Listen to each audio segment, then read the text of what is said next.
সকলেই জানেন যে আজকে আমাদের কেন্দ্রীয় বাজেট পেশ করেছেন আমাদের মাননীয় অর্থমন্ত্রী সীতারামনজি। এই বাজেটটা খুব অন্য ধরনের বাজেট, কারণ সেটা পোস্ট কোভিড বাজেট।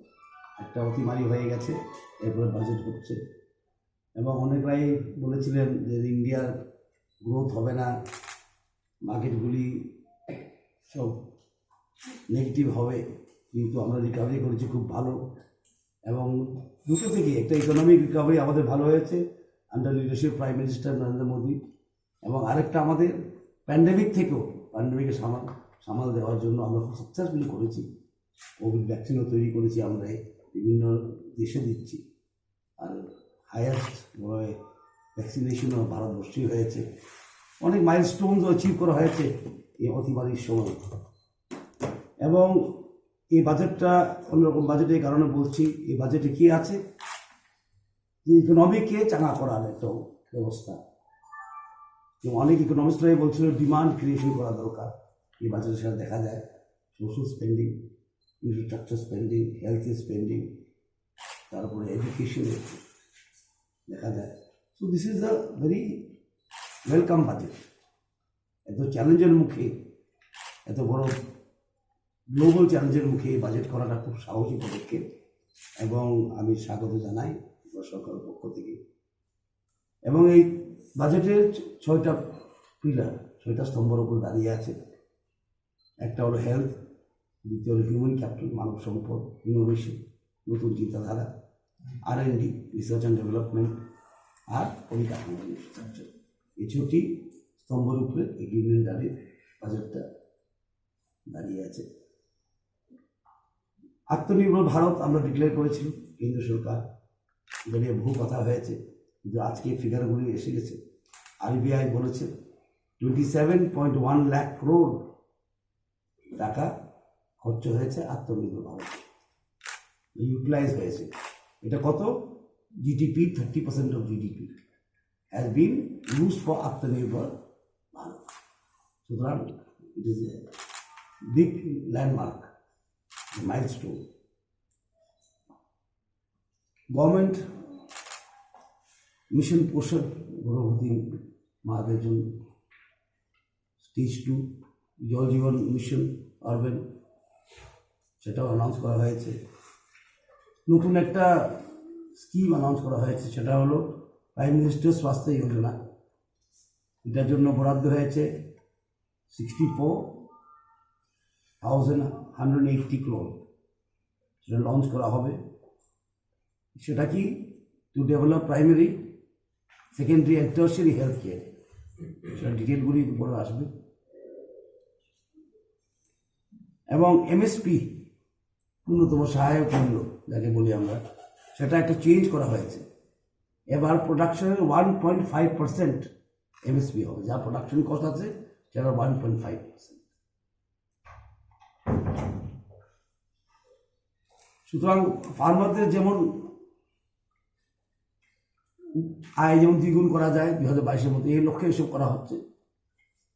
এবং আপনারা জানেন কৃষি বিলে অনেক কন্ট্রোভার্সি তৈরি করার চেষ্টা করছে রাজনীতিক অনেক দলরাই, কিন্তু আবার আমি এখানে বলতে চাই কৃষি বিলে ফার্মারদের বিরুদ্ধে কিচ্ছু নেই, সেটা শুধু অপপ্রচার।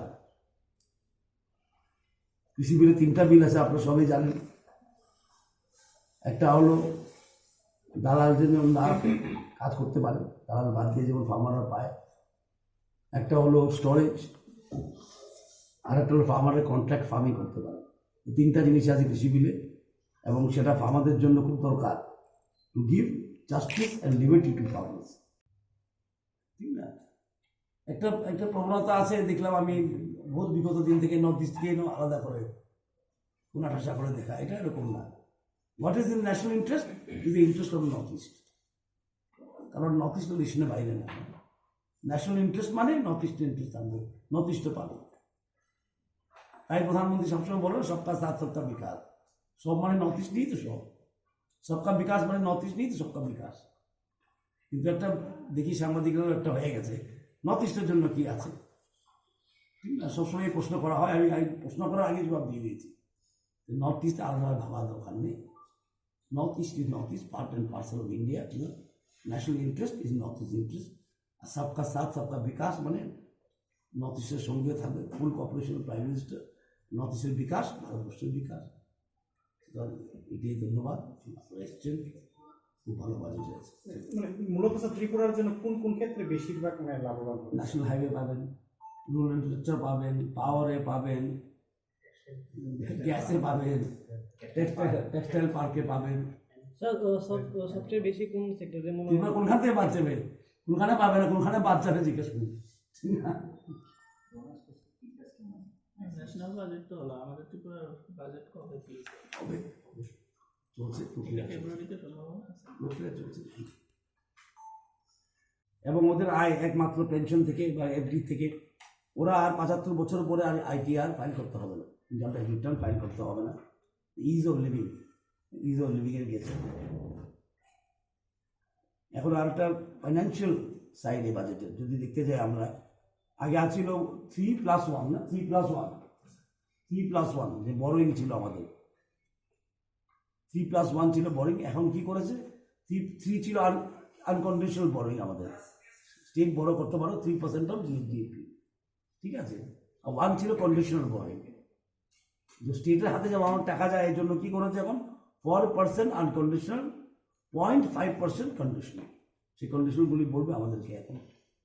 এবং পাওয়ার সেক্টরে 3.0 lakh crore for 5 years, infrastructure, distribution, generation, সেখানে ত্রিপুরাও লাভবান হবে। এবং ফাইন্যান্স মিনিস্টার বলছিলেন, এটা হলো অর্থনীতির ব্যাপার, ফিসক্যাল ডেফিসিট এবার 9.5% অফ জিডিপি ছিল ফর 2021। সেটা উনি খুব সুন্দরভাবে বললেন। এটা দিয়েই প্রমাণ হয় যে গভর্নমেন্ট খরচ করেছে। It proves the government has spent money during the pandemic. অতিমারির সময় গভর্নমেন্ট টাকা খরচ করেছে। আমাদের ফিসক্যাল ডেফিসিট ছিল 9.5% অফ জিডিপি। সেটাকে আবার নর্মাল নিয়ে আসার জন্য আমার এস্টিমেট হয়েছে এটাকে 6.8% নিয়ে আসা। অনেকজনে বলছিল খরচ করছে না গভর্নমেন্ট মানুষের হাতের টাকা দিয়ে দিই, 7,000 টাকা করে না কত করে। ইকোনমিক্স একটু সিম্পলিস্টিক না, মানুষের পকেটে টাকা দিলে সব কিছু হয়ে যাবে। সো গভর্নমেন্ট হ্যাজ স্পেন্ট, মানে ফিসক্যাল ডেফিসিট 9.5% হতো না, উনি বলছেন। আমার খুব ভালো লেগেছে কথাটা।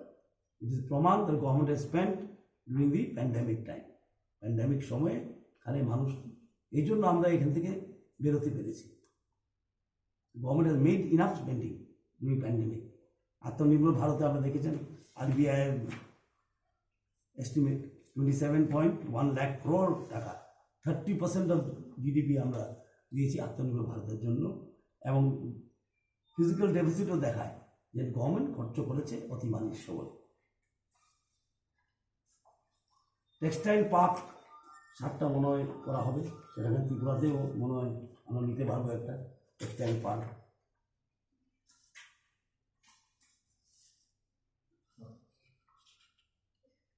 আর রুরালে কত দিয়েছে অ্যালোকেশন ফর রুরাল ডেভেলপমেন্ট? হ্যাঁ, allocation for rural infrastructure development খুব দরকার এটা। আমরা চাই না যে গ্রামীণ ডিস্ট্রেস হোক, গ্রামে কোনো সংকট হোক, অর্থনৈতিক সংকট হোক, সেটা আমাদের সরকার চায় না।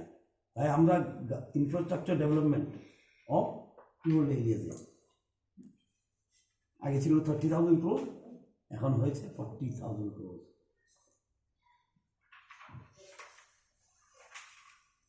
আছে অর্থনীতি ম্যানেজমেন্ট, একদিকে গ্রামীণ ইনফ্রাস্ট্রাকচার, একদিকে পাবলিক বাসেস, হেলথ, ভ্যাকসিনের জন্য খরচ করা, হেলথ একদিকে। বলে বিজনেস, যেমন কি বলে যে বিজনেসগুলি একটু মার খেয়ে গেছে যদি প্যান্ডে, তারা যে উঠে আসে, এই জন্য টেক্সটাইল পার্ক, কারণ টেক্সটাইল ওয়ার্কাররা, টেক্সটাইল মিলরা খুবই শোচনীয় অবস্থা ছিল প্যান্ডামিকের সময়, এবং সেটাকে আবার চাঙা করা। আর ন্যাশনাল হাইওয়েও দিয়েছেন আমাদের। হাইওয়ে কত আছে? স্ট্যান্ডার্ড হাইওয়ে হবে 11,000 kilometre national highway will capture this ইয়ার। এক বছরে আমরা 11,000 কিলোমিটার ন্যাশনাল হাইওয়ে আছে ট্রান্সপোর্ট। তো তো গভর্নমেন্ট খরচ করছে, India is spending for India. এই বাজেট যদি আমরা সাম আপ করতে চাই, আমরা বলবো the government of India is spending for India, আত্মনির্ভর হওয়ার জন্য। মানুষের কাছে টাকা যেমন পৌঁছে, ডিমান্ড যেমন বাড়ে জিনিসের, ডিমান্ড বাড়লে সাপ্লাইও বাড়বে, সাপ্লাই বাড়লে ম্যানুফ্যাকচারিং বাড়বে, ইটস অল চেইন। ম্যানুফ্যাকচারিং বাড়লে কর্মসংস্থানও বাড়বে, ইটস অল চেইন। তো চেইনটাকে উনি কী করলেন, সি স্টার্টেড দ্য জেনারেটর, প্রক্রিয়াটা শুরু করে দিলেন এই বাজেটের মাধ্যমে। সেই বাজেটকে আমরা বলবো very pro people budget, all round budget with a vision, budget with a vision. Visionless budget নয়, it's a budget with a vision. এবং আমি স্বাগত জানাই, এবং it is very very good budget in face of all the challenges. এতগুলি challenges ছিল, এবং আমাদের প্রধানমন্ত্রী নরেন্দ্র ভাই মোদীজিকে আমি ধন্যবাদ জানাই, এবং এই বাজেটকে আমি স্বাগত করি এবং স্বাগত জানাই। এবং সীতারামনজিকেও তো আমি অভিনন্দন জানাই যে উনি এত সুন্দর বাজেট করেছেন প্রধানমন্ত্রীর নেতৃত্বে, এবং আমরা আগামী দিনে আবার নর্মাল দিন, ভালো দিন দেখতে পারি। আর কৃষকদের আয় 2022 বছর নিশ্চয়ই ডবল হবে, সেটা আমি বিশ্বাস সঙ্গে বলতে। ধন্যবাদ। কৃষি বিলটা নিয়ে আসা হয়েছে। হেলথে অনেক জোর দেওয়া হয়েছে, হেলথ এন্ড ওয়েলবিং। আর সেখানে 138% up, 35,000 crore will be spent for COVID-19 vaccine. COVID-19 এর ভ্যাকসিনের জন্য 35,000 crore আমরা স্পেন্ড করবো। এমএসপির কথা আমি বলেছি। আর গভর্নমেন্ট সাবমিট ওয়েলফেয়ার ফার্মার, এমএসপির কথা আমি বলেছি, অনেক চেঞ্জ হয়ে গেছে 1 or 5 times। Free cooking gas, যেটা উজালা স্কিম ছিল, সেটাকে আরো 1 crore মোর বেনিফিশিয়ারিজকে এক্সটেন্ড করা হবে, 1 কোটি বেনিফিশিয়ারিকে আরো দেওয়া হবে। আরেকটা খুব বড় জিনিস, এগ্রিকালচার ক্রেডিট, সেটা টার্গেট ফিক্স করা হয়েছে 16.5 লাখ crore। এর সঙ্গে কি করা হয়েছে, নাবার্ডকে আরআইডিএফ মানে রুরাল ইনফ্রাস্ট্রাকচার ডেভেলপমেন্ট ফান্ড, সেটাও ইনক্রিজ করা হয়েছে। রুরালে, গ্রামীণ এলাকায় যেমন পরিকাঠামো বানাতে পারে, নাবার্ড যেমন টাকা ঋণ দেবে রাজ্য সরকারকে, আমরাও নিচ্ছি। ত্রিপুরা সরকার কত করেছে, 30,000 crore থেকে 40,000 crore, সেখানেও বৃদ্ধি হয়েছে।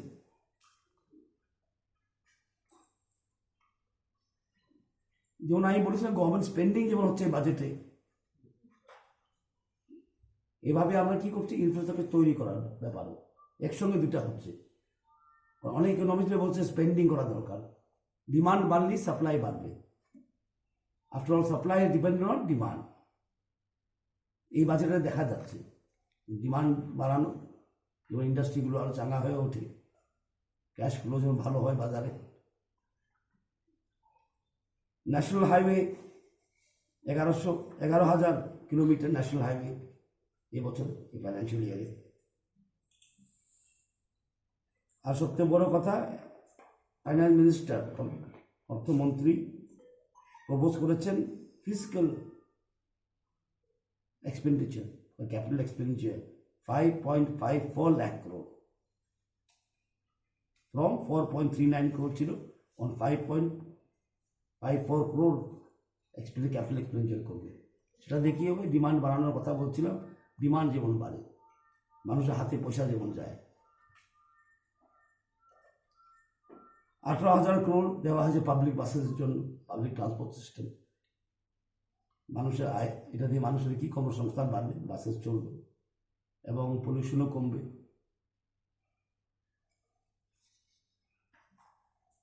যে ব্যাংকগুলি পারফরমেন্স বেশি ভালো না, ব্যাড ব্যাংক বলেছে, ব্যাড ব্যাংক মানে ভালো না, এনপিএ বেশি আছে, ওদের জন্য ইকুইটি আবার গভর্নমেন্ট দিচ্ছে 20,000 কোটি টাকা।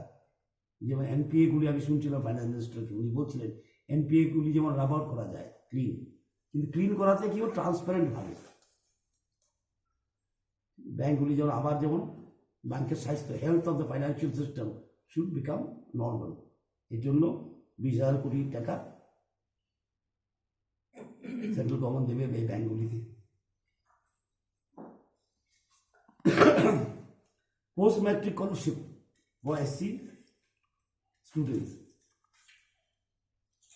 35,219 হবে। এটা 5 বছরের জন্য এটা অ্যালটমেন্ট করা হয়েছে এসসিদের জন্য।